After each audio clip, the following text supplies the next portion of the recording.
we had to do a lot of jumping through hoops to get it to work. I'm glad that everyone's here. My name is John Standel. I'm glad a lot of people did not do the 15-minute professor, university professor. If the professor is later than 15 minutes, you can leave. Um, we're not going to take up any more of your time. I'm going to turn this over to Lisha right away. She can introduce herself and get right into the webinar that she built for us. Thanks so much, everyone. Hi, I'm Lisha, teacher of the visually impaired. I have over 25 years teaching experience, and I started out as a regular education teacher. And I just have a passion for making everything accessible to most learners. I want to apologize for the technical difficulties. Honestly, I almost bowed out and called it a night. So I appreciate you sticking with us. I also really appreciate the time you've taken in an evening away from your family so that you can become a better educator, OT, PT, speech, whatever your job title might be. I'm going to jump right into my screen if I can share with you. And let's get talking about accessibility with boom cards.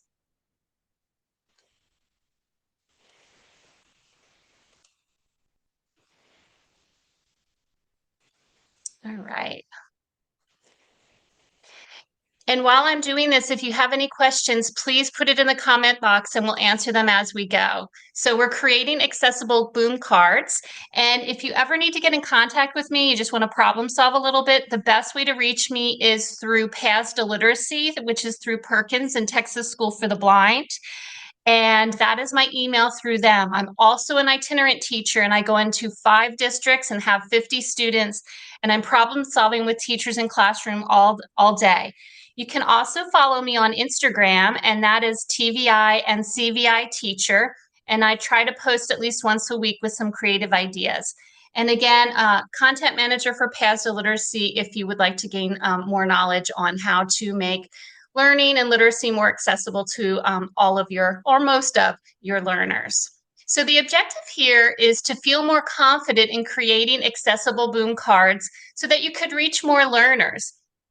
I got connected with boom cards, as many of you, during our at home COVID era. And what I started to notice is a lot of teachers and speech pathologists and OTs were posting things, and they were saying things like CVI friendly, accessible to all learners. And it wasn't really the case. And that's kind of how Boom Cards and I got connected, to kind of help everyone understand how most learners can access the cards that you're creating.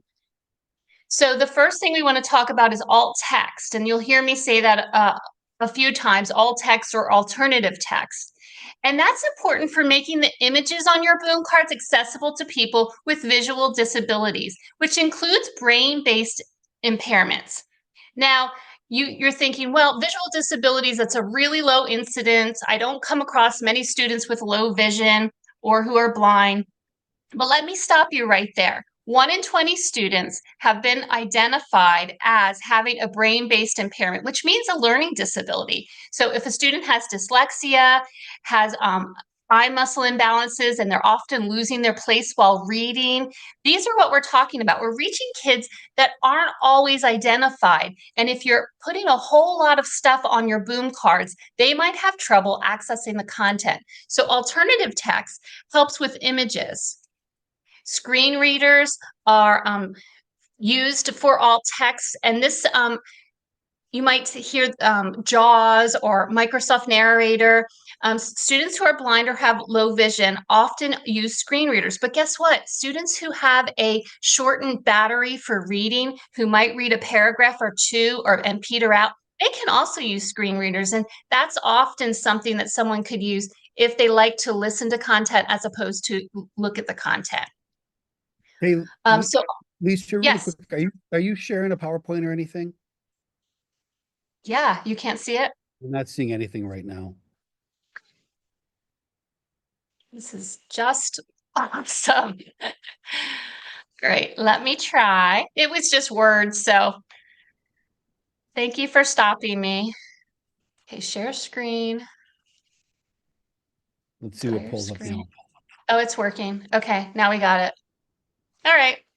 Luckily, it was just words. So thank you for interrupting. I appreciate that.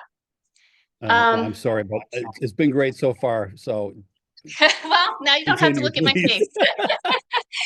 All right, so here we go. It's a slideshow. It was just words. And you'll notice now that you can actually see my screen that it is very high contrast, simple, not overly cluttered. And I was talking about where you can reach me at. I'll show that at the end as well. So let's go through all text screen readers, images, and alt text can really enrich your content, your sites and apps.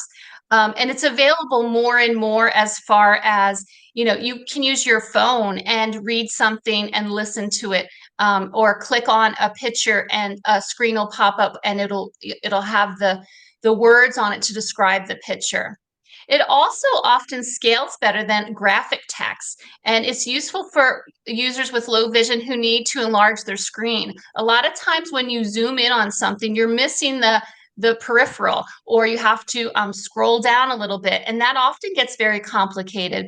So it helps them to understand exactly what they're looking at if they want to zoom in on a certain area.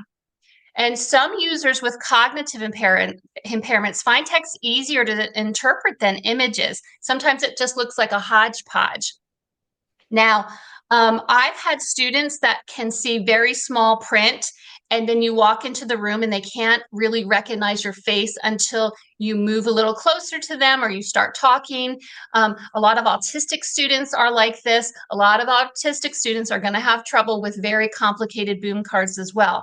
So keep that in mind if you have a student with autism. So here are some tips for writing alt text. You want to keep it short, usually 1 to 2 sentences. I never go beyond one. And you don't have to describe every little detail. And we'll talk more about how to write an alt text for your pictures in a minute. Consider key elements of why you chose this image. If you're picking images just because they're cute and you like the way they move around the screen, that might not be best practice. And you don't need to say image or picture, but if you can say that you're using a logo, which I often do, an illustration, a painting, or a cartoon. I often say cartoon because if I have a purple dinosaur like Barney, that is going to give someone a visual image in their mind different than like a dinosaur that you would have seen millions of years ago. And then you don't have to duplicate text that's already adjacent in your document or your website or your boom card. So you don't have to repeat yourself. And they say to always have a period at the end of your alt text. Honestly, sometimes I forget. So again, I get it. I'm a real world teacher and we're doing the best we can. And that's all we can do. Okay, so guess what? Alt text is required by law in many countries, especially in the United States, under the Americans with Disability Act. So when you're using boom cards or slides like these and you have photos, you need an alt text so people can access that. All right, so I'm really glad you can see my screen because we're going to learn about how to write alt text and describe images. So on this image, for those of you who might have trouble seeing it, there is an image of 6 young adults, and they're holding books and they're walking down a tree-lined pathway. That's what I see. That's what, when I look at it, that's what I'm seeing. So I got this from Harvard University and talking about digital accessibility. And they use this as example one, and their alt text was a group of young college students as they laugh and walk along a tree-lined pathway. Well, I didn't know that they were college students. Maybe they know more than I do, which is a little more descriptive. And again, 1 sentence. Here's another picture, example 2, and the alt text says Harvard's Memorial Church with grand columns and hanging banners displaying Harvard shields. So those are 2 pictures that they just described. So let's get into the tips. And you may have seen this already on the Boot Cards article, and there's a link there, and I have a link further down, and you'll have access to these slides. And if you don't, feel free to reach out to me on Instagram and I'll send them to you. So here are some 5 tips when creating your boom cards. Use a universal design model. Ask yourself, will most learners be able to use these cards? When I think of universal design, my brain immediately goes to architecture and airport and getting into the bathroom. If you notice, there aren't steps, there aren't doors anymore. If you need someone with a wheelchair to go in, you're turning right, then you're turning left, and then you're in the bathroom. That's a universal design so people can access the bathroom. Well, architecture then came into the education world for universal design for learning. So I try to use this model, and I hope most of you try to use this model, that you want to reach as many learners as possible with one tool or a couple tools. And that's what we're doing here. So universal design, or UDL, is a teaching and a learning framework that aims to make learning accessible to, it says all students. I don't believe you could ever get 100%, including those with disabilities. UDL can benefit all learners regardless of disability by creating an accessible space, content, and learning activities.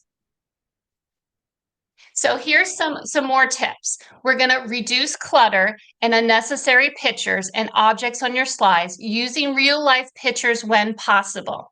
So reducing clutter is super, super important. Removing unnecessary pictures. If you want some cute little movement, animation that's not really pertaining to your content, put it at the beginning or the end. And real life pictures are very helpful.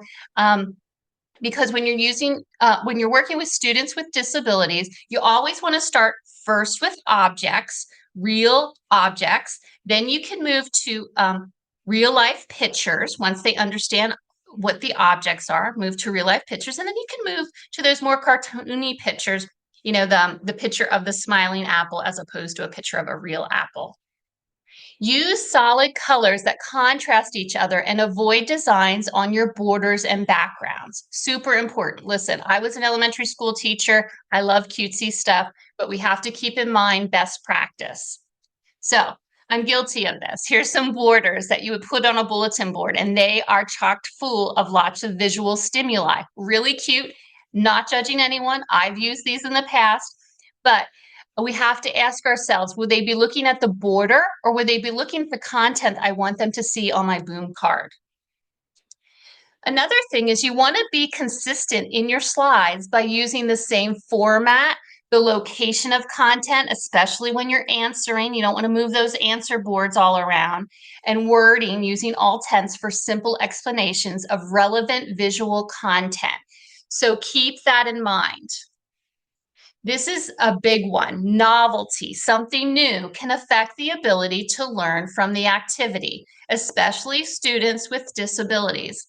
It's a new way of learning. If they've never used boom cards before, pick a boom card deck that's really easy to use and they'll have success, so they kind of understand the format. And now the student can learn the process before learning something new, that content which you want to get into their little brains. And guess what? It's really fun clicking on the pictures, and I cannot tell you how much we giggle at the sound of "ooh" when we get it wrong. And a lot of times, some of my students don't even care if they get it wrong or right. They just want to hear the sound. So we have to keep that in mind too. If we have a lot of clicking going on with lots of sounds, it becomes a fun activity, but it doesn't become a learning activity. And also, novelty is the novelty header kind of gets us into where am I learning and with who, and can I do this independently? So sometimes we have to teach them with the scaffolding model of really having a lot of intensive instruction on how to use boom cards, and then we can slowly back away. Then you'll notice if you're using a new boom card deck with a new format, they might have a little bit of trouble. So sometimes to have a para next to that child just to kind of collect data and see how they're doing on the boom cards is really helpful too, because you don't want them to get a 4 out of 10 on your boom slides, and with a really, really new 8 out of 10. But because of the technology and how we're using it, they were clicking it the wrong way or not understanding what you were asking them. So yes, slides can be fun and they can be exciting by following best practice for students with special needs. These tips are going to help a lot more kids than you realize. We often forget and get stuck in our little narrow path. And then somebody reminds us, and that's why I'm here tonight, just reminding you to keep these things in mind. So here's an example, and I'm going to stop for a second.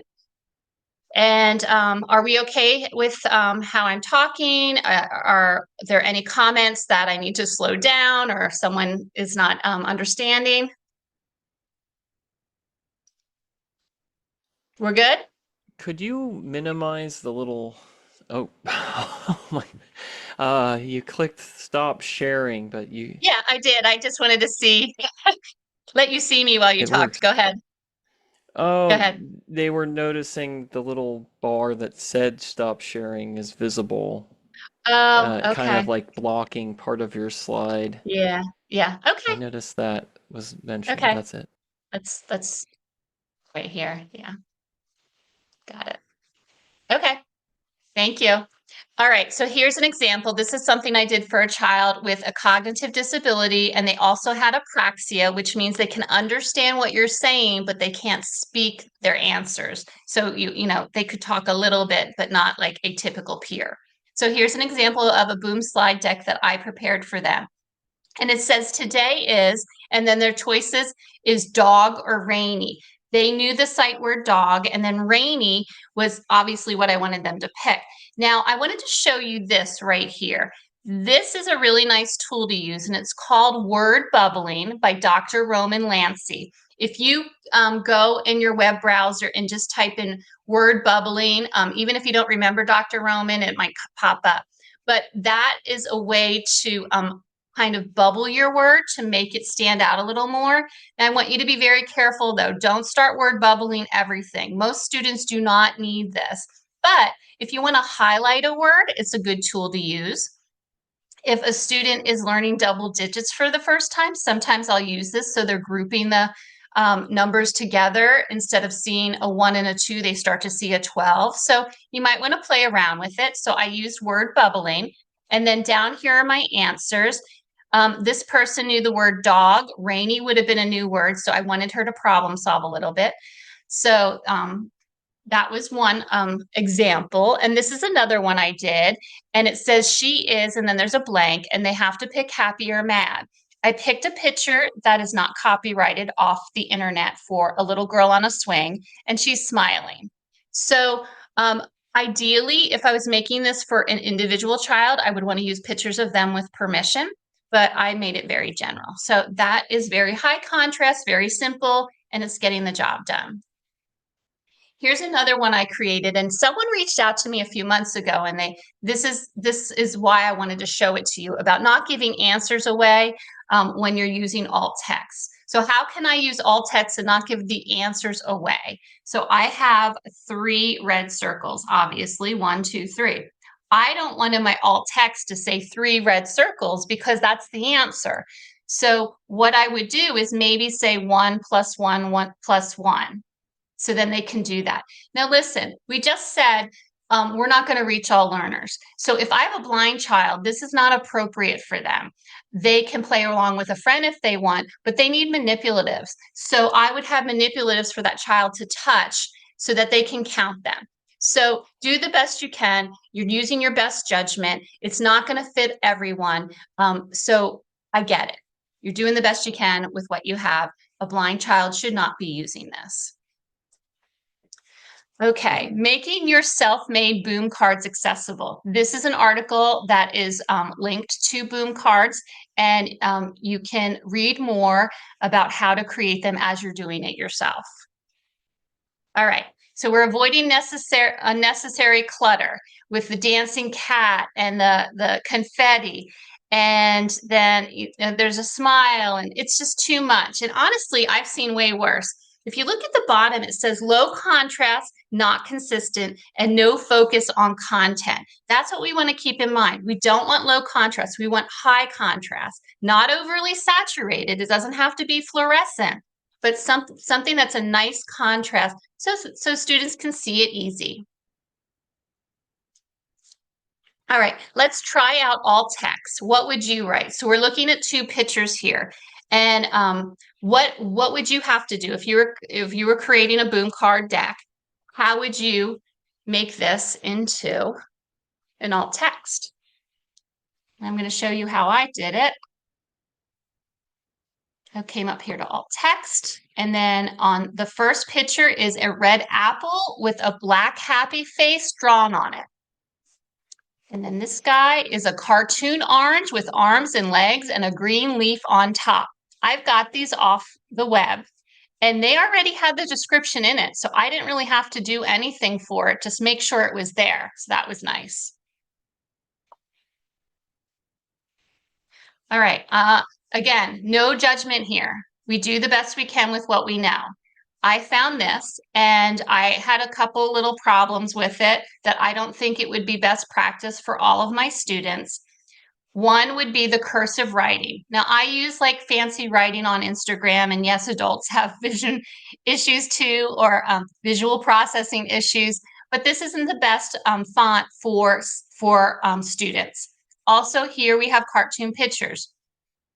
Some of my students might have trouble with the watermelon with the bite and all of this on the side. And then we have a cartoon pizza slice with cheese melting. So if you had a deck like this, maybe you want to preview the pictures and ask the students if they can identify them before they're asking them. You're asking them to create the answers. Now, I get it, all you speech pathologists, we're using pictures that are cartoon so that students communicate. You've already decided this with your IEP team that they can use these pictures as symbols for what you're asking them to do, like more or stop or all done. I get it. So I'm not talking about students that are already able to see these and understand these symbols. I loved this boom card. I was looking through the boom card decks. I gave you a link to the boom card and it says touch the green apple. So I went over to boom cards and here it was, and it has audio and you're identifying in a field of 2, and it says CVI at the top, which is cortical cerebral vision impairment, a brain-based vision impairment.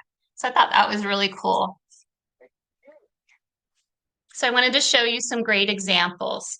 Now, surprisingly, I was looking around, a TVI, a teacher of the visually impaired, made some of these. And I guess, you know, I'm speaking her language, she's speaking my language, and maybe that's why it popped out to me. She has a black background, so that's high contrast.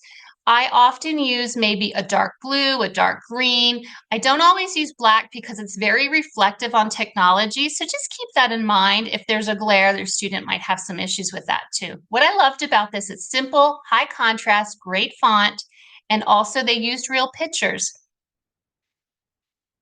I'm going to click that link and you will see it says CVI friendly, working with coins. And it's just a great example of something that I would recommend. Now, obviously, you could use the objects, the real coins, but we're talking about deck cards tonight. So obviously, whoever's using this would be ready and able to use cards instead of the real coins.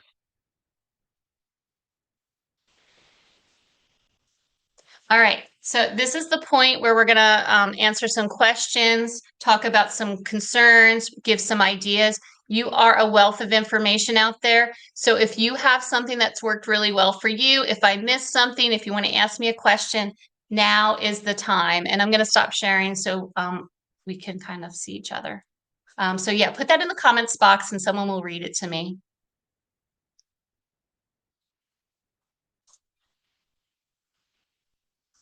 Now I don't know how to stop sharing, by the way, because I'm the box away. Lisha, there's a lot of questions of people asking if this PowerPoint will be shared after the presentation. Yeah, do you know how to do that? Yeah, we can. Like how? Yeah, We can yeah, send it out. We can get it out. yeah. As Send well it as out, and as well as this yeah, recording. This recording will be sent out as well. yeah. We'll send it out, and you're welcome to use any and all of it. You know, I'm not none. I feel like we all learn from each other, so I don't want to take credit for anything. This is just what I learned along the way, whether it was my brain or somebody else's brain, and now I think it's part of my brain. So feel free to use it all. So there was a We question about students often use devices rather than theirs than alt text features. How do I make the boom cards read the alt text, which you've already covered? Yep, it should do that for you.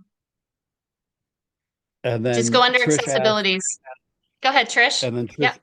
Trish asked a question for alt text. If everything is on cartoon, Do we need to use cartoon to describe each image? I I I sometimes do with cartoons just because what I try to do when I'm thinking of alt text, what would I like to visualize in my brain? What would I like to think about?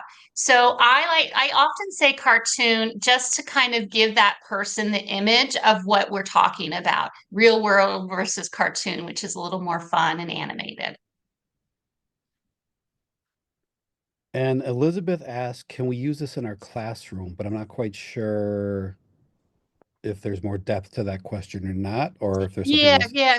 Yeah, John, if she wants to elaborate a little more. So the way I started with boom cards, as I said, I was doing it during COVID, but now I use boom cards in because of my itinerant. I don't have a big classroom full of teacher, but there's actually a kindergarten teacher on here tonight if she was able to stay, and she uses boom cards in her classroom, and her district uses boom cards, and that's why it's so important to make it accessible to everyone that you can possibly make it accessible for. It's not 100%, but yeah, boom cards is great to experiment with you on your own, and then you can present it to your class and make some fun little boom cards. And Elizabeth followed up with, can you use this online?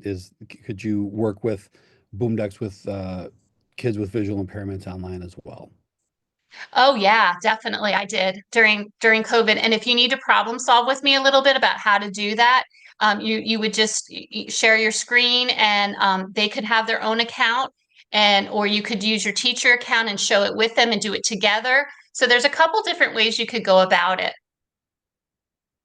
Okay. And then Andrea has a question. Um, with Title II update, wondering if Boom also has Switch accessibility for Switch users using a Switch interface. Oh, that's really good, Kyle. Are you still there? Go ahead, Kyle. This one's yours. Yes. Yes, we do by using the tab key on most keyboards. You can hit tab and a selection of something on a boom card will rotate through the options. And then if you hold the shift key and hit tab, it will go backwards the other direction. So with those two and this enter or space bar, which is the submit, you can set up a switch access device to play boom cards pretty much, well, I wouldn't say all of them, but because there are three variations of the input, sometimes you might get stuck going around just tapping tab. But that's the answer to that. Thank you, Kyle. See, I learned something too. So, Kyle, since you are the expert and I didn't know that, if I totally forget what you just said, is there a place we can find it on the website? I believe there might be a guide for it. I will have to. Okay. There is an FAQ for our accessibility features. I think yeah, okay. Yeah, Oh, there so will it's on that the article that kind of goes through every section. Is it on in there? I have a link to it. probably yeah. Yeah, it's Yeah, okay. probably in that. Yeah, so there is a link for accessibility. So if we scrolled through that, we could probably find it there. And again, you could reach out to us and or, review this recording. Lori has a question. Will you be covering how to make them accessible for a totally blind student who is using a Braille writer to access the boom card? Ooh, you're really getting me That's a good one. thinking. That's a really good one. So obviously you want as much auditory input on the slides as possible. Let's think about that. What is her name, Lori? Yes. Yeah, Lori, I would love to problem solve this with you and maybe make one, and then we could show it to everybody. So we could do this, but off the top of my head, I'm not just gonna, I don't have this beautiful idea, but I would definitely love to help you if you want to reach out to me and we can make one. I know that's not the Perfect. perfect answer. There was another question. My screen's kind of flashing before my eyes right now. Would you be able to also help with creating content for eye gaze users? Ooh, so I'm working right now with our set team on an eye gaze device. So I don't know like we'd have to set up the eye gaze with boom cards. That's I think that's to be continued. I don't know that we could do that yet. I would have to ask a tech person. And Kyle, you're not involved in special education, so it's probably beyond your realm as well. But I'm Well, we writing just it have down to, right now. we should just have to register as a switch click for the eye gaze. Okay. So, yeah, actually, no, they would be able to because if they're using Okay. a Tobii, any device that has a timed eye gaze, as they would mouse Okay. over, the controller of the eye gaze system would be a mouse click within Boom, so they could totally do it. John, you have a background in speech pathology, right? Is Yeah, that why you know all and that? a pretty heavy background in AAC and AT, so yeah. Oh, okay, so he's your go-to guy. Thank you, John. That's why So it if you takes a guys, yeah, village. if you have more questions about eye gaze, let me know. I'd be happy to help you guys out as well. Yay. Okay, well, I wrote it down and now I know. So, I'm going through the list right now. I want to make sure I'm of getting everyone's course. question.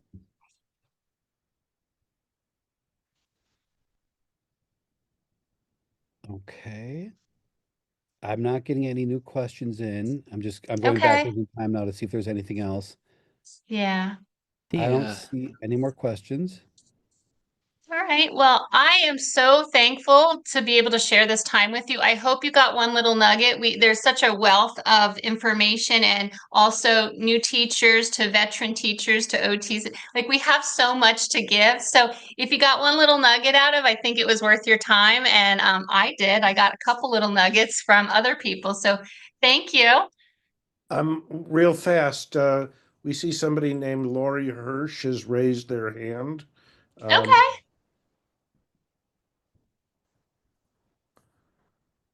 and a few others. I don't know how to let her in. Maybe Lori, if you could type your question in. Yeah, type it in. Linda asked a question, after we make our decks accessible, will they be marked as such in our stores? Yes, after you add accessibility to each deck, they will get a little mark next to them to show that it's motor accessible, it's visual accessible, or it's auditory accessible. So those will be turned on as well.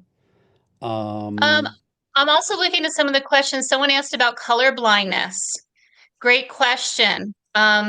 So if you have someone who is colorblind, you want to use super high contrast. Most people who are colorblind have muddy colors, which are those blues and the greens. And then everything turns like a muddy brown. High contrast really helps with someone who might have color blindness. So Lori has her I'm hand going right. through Yeah. oh, go ahead, Lori. I'm looking to see if she's typed anything in. Yeah, and I see an anonymous attendee. How do we access the already made boom cards? If you're talking about the ones that I had provided, I had them for sale for like 50 cents a dollar, and then I took them down because I moved on and it's not, I would like to add some more. So if you want them from me, I can give them to you or I can show you my background and you can make some of your own. So those were just my own personal ones that I used, maybe three years ago, and I've just been using them as examples. They're nothing great, but they do show you an example. Lori, I think you need to unmute in order to talk. We can't change that on our end. And she may not be able to leave because the way it was set up. Yeah. Um, I'm just jumping back in the Q&A section. Yeah. If an image on has text on it, will the reader that to the user will we need to include it in all text? No, if they have a screen reader and it's already on the screen, you wouldn't have to duplicate that. I'm also trying to let in Gay Singletary if they can Yeah, they try. just have to ask their questions in the Q&A session Yeah. in the Q&A part on We're the not bottom. able to. Yeah, ask a question. Eleanor, Did I go Uh, ahead. unmute? Yep. Can you Hi, hear me? Lori. Yeah. Hi, Lori. Great. This is Gay Singletary. Oh, hi. Okay. Nope. Go for it. We can hear you. Okay, great. My son is a young man who is blind, just like perception. So he writes Braille and he reads some Braille. Uh-huh. He's also autistic, and one Mhm. of the things that really helps him feel sort of calm is to be able to sort different scenarios of these are expected behaviors, these are unexpected behaviors. And I've been trying to find a good way for him to do that. All of our little reader pens seem to have stopped functioning. Is there a way to do that with boom cards? So what do you mean by reader pins? They're little things that, like a pen friend, and you record something and it Oh, yeah, has a little yeah. QR code sticker. We used to Yeah, use those, but they have not been very reliable lately. yeah. And I was just trying to find any other way. I'd also love for him to be able to do this on his iPad. Yeah, I use this on my iPad too. So what I would do is I would create a deck slide, and then I would put the audio so that he could click on it and then listen to it. And then, so does he have to make a choice then? I'd like for Like an him to be answer? able to either choose whether it's expected or unexpected. Yeah, perfect. So what I would do is I would create the boom deck, and each page, and then you could have an audio recording of whatever question you're asking, and then he could have two choices or three choices of does he agree, disagree, or yes. So yes, yeah, you could absolutely do that. Okay, and it would all be totally auditory? Yeah, yeah, you can make it Okay. auditory, all of it. Yep. Wonderful. Thank you. Mm-hmm. And Karen said she'd love to do a class where they make it from scratch and make it accessible. So I think that's a great idea, and I know that Boom Cards has done that in the past. So jump in. But if you need someone like a special education teacher with someone like me, I could be like the backup girl and help to make it accessible while creating Boom Cards for everyone. So to be continued, Karen. And how do you make a deck card motor accessible? So that's a John question. That would be setting the deck up ahead of time with UDL and then using Z order to determine how you want that scanning array to run through the deck or the page by page, depending on what you want to do. Someone asked, is my Instagram, did I write it wrong? What's my Instagram? I probably wrote it on there wrong because I never checked myself. It's Braille and CVI teacher. So I apologize if I wrote CVI and Braille teacher. That's a possibility. So it's Braille and CVI teacher. So I apologize if I wrote it wrong on my. See, I'm human too. I make mistakes all the time. Someone asked about Z order again. We will do a follow-up on Z order we'll probably do a follow-up webinar on full accessibility. And as Kyle said, we will be there in our FAQ section. If you type in accessibility or Z order, you can find out how to make decks accessible using Z order. What are color blindness? I was taught not to use yellow and red, and green may not be able to read the words. I'm not sure why you were told not to use yellow and red. Yellow and red is usually a very preferred color for visual accessibility for students with brain-based vision impairment. So I stay away from the colors that blend together. High contrast is what you go to. So it was Mimi C, MC. She was taught not to use yellow and red. I disagree with that. I think you should use yellow and red or anything that butts up against each other to be high contrast and not blending.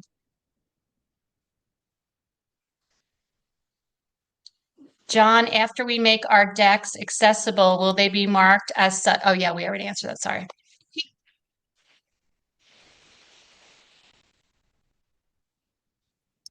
Someone asked, I truly didn't understand what Jen said about motor accessibility. Is there a video available on motor accessibility? Kyle, I don't think we currently have a Z order video in the FAQ section, do we? No. Okay. No, I'm trying to think of a fast way to just describe what it is. Z I order can, and so when you, yeah, we can, well, without going completely off target right now, Z order is telling the screen how you want the images that you're putting out there. So Z order, think of Z order as 1, 2, 3, 4. If I'm asking a comprehension question, I wouldn't want to give the answers first. So I wouldn't want the scanning array to, if the comprehension question is, um, what was the story about? And it was about a dog. I would want the question, the first thing that scans is what is the story about? Then the comprehension questions, dog, cat, penguin, would scan below that. That's how you would set the Z order. There is, and I was trying to multitask and I'm not doing a very good job. I was going to pull up our FAQ section on accessibility, but if you go to Boom and you go into the help section, you can get into FAQs, into our knowledge base, and then just type in accessibility and you'll probably get 20 articles on accessibility that we have out there right now. Yeah, Lisa, we will. So Lisa has a question. We will do another accessibility now that we're into the second semester of this school year. We were planning on doing another accessibility in February and March timeframe and put that one out that I'll probably build and do.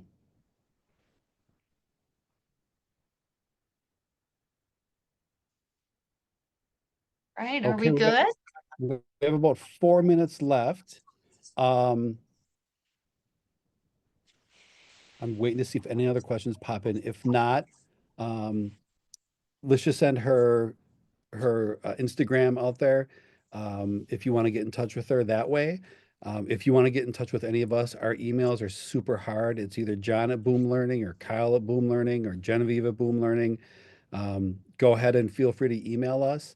We will send out a recording of this, and then all of the participants will get a certificate of attendance. So if you need those hours, you can get those from us as well. Um, and if there's no other questions, I just saw someone come in with, could AI somehow be accessible? We haven't gotten to the AI world yet. That would have to be built into the program. You could obviously use AI for image generation, doing some other things, but as far as building into the accessibility world in Boom, that's not something that we offer yet. And just one quick thing, people were asking about fonts.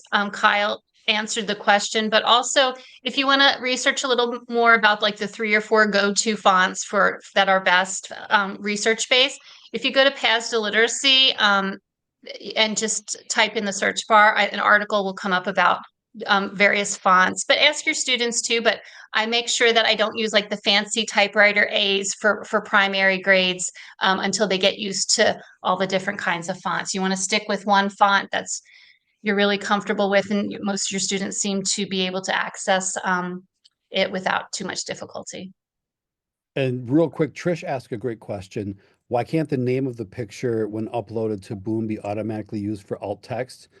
The reason for that is if you were to find a picture you wanted to use and whoever created that picture put in alt text on that picture that may not be what you want it to be. So maybe it's a picture of a boy running and you want to use that image for running. But the person who wrote the alt text put um, red-headed boy running through a park, which could be the alt text they assigned to that picture. If that automatically uploads, that means you're stuck with that and you'd have to go in and modify them or change them. So we want people when they're putting alt text on to put some thought in to what is that alt text going to say, not just use the Google images that people are tying to their images when they put them up. But that was a good question. Really good question. Okay, we are at time. If anyone has any, first of all, I want to apologize for the tech error. If you would have seen our Teams messages flying back and forth through the company, I'm pretty sure people were on fire trying to get it to work. We don't know what happened. Our link broke. That's all we could figure out. So I apologize for that profusely. I want to thank everyone for staying on with us and going through this, and thank everyone for their time. If you all have any questions, please feel free to reach out to any of us. That's what we're here for. We take our customer service and our support very, very rigorously. So if you have further questions, don't hesitate to reach out. Just know that it may take us a day or two to get back to, because we probably have about 100 emails from people who are trying to get into the session that we have to catch up with as well. Thank you for your time, everyone, and everyone have a great January. Thank you.